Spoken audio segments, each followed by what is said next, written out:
수호천사 기념일에 보내드리는 오늘의 강론. 담당에는 천주교 대전교구 탐방동 성당 유영근 신부입니다. 오늘 복음은 마태복음 18장 1절에서 5절, 10절까지의 말씀입니다. 그때의 제자들이 예수님께 다가와 하늘나라에서는 누가 가장 큰 사람입니까? 하고 물었다. 그러자 예수님께서 어린이 하나를 불러 그들 가운데 세우시고 이르셨다. 내가 진실로 너희에게 말한다. 너희가 회개하여 어린이처럼 되지 않으면 결코 하늘나라에 들어가지 못한다. 그러므로 누구든지 이 어린이처럼 자신을 낮추는 이가 하늘나라에서 가장 큰 사람이다. 또 누구든지 이런 어린이 하나를 내 이름으로 받아들이면 나를 받아들이는 것이다. 너희는 이 작은 이들 가운데 하나라도 업신여기지 않도록 주의하여라. 내가 너희에게 말한다. 하늘에서 그들의 천사들이 하늘에 계신 내 아버지 얼굴을 늘 보고 있다. 대전 가톨릭 평화방송 애청자 여러분 안녕하십니까? 한국 사람들이 만나면 이름 이외에 가장 먼저 묻는 질문이 대부분 나이에 대한 질문이리라 생각합니다. 몇 살이세요? 몇 년생이시죠?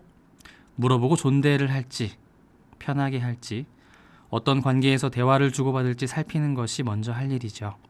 아무래도 위아래가 정해져야 좀 편하게 말이 나옵니다. 그런데 이제 이게 단순한 대화에 편의만 주는 것은 아닙니다.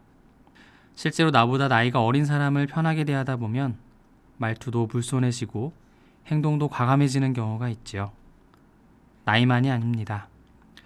직급이 높거나 사회적 지위가 높을 때 다른 사람을 낮잡아 보거나 불필요하게 막 대하는 경우도 생깁니다. 그래서 윗사람이 되고 위로 올라가려는 마음을 갖게 되는가 봅니다.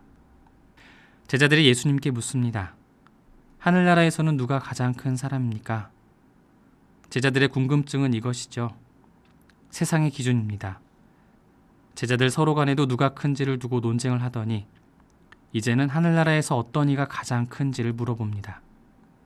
어떻게 하면 높은 자리에 오를 수 있고 어떻게 하면 큰 사람이 되어 인정을 받을 수 있는가가 중요합니다.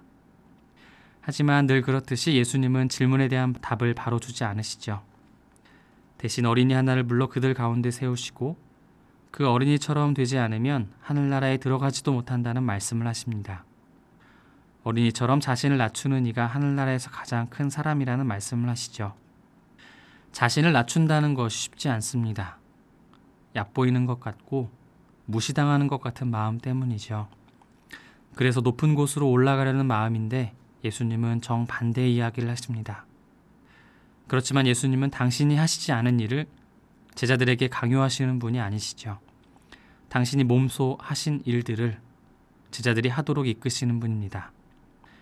예수님께서는 가장 처음 당신이 이 세상에 오시면서 하신 일을 제자들 역시 하기를 원하십니다. 낮아지는 일이죠. 자기 비움, 곧 육화하신 말씀께서 당신을 낮추심으로 구원의 역사를 시작하신 모습을 통해 제자들이 배워가기를 원하십니다. 제자들은 지금은 아리송하지만 결국 예수님을 따라 자기를 비우고 세상에 육화하여 살아가다 하느님 나라에 자리하게 될 것입니다. 그리스도인들이 갖는 가치의 척도는 위대한 능력이나 높은 지위가 아니라 겸손이죠. 예수님의 말씀입니다.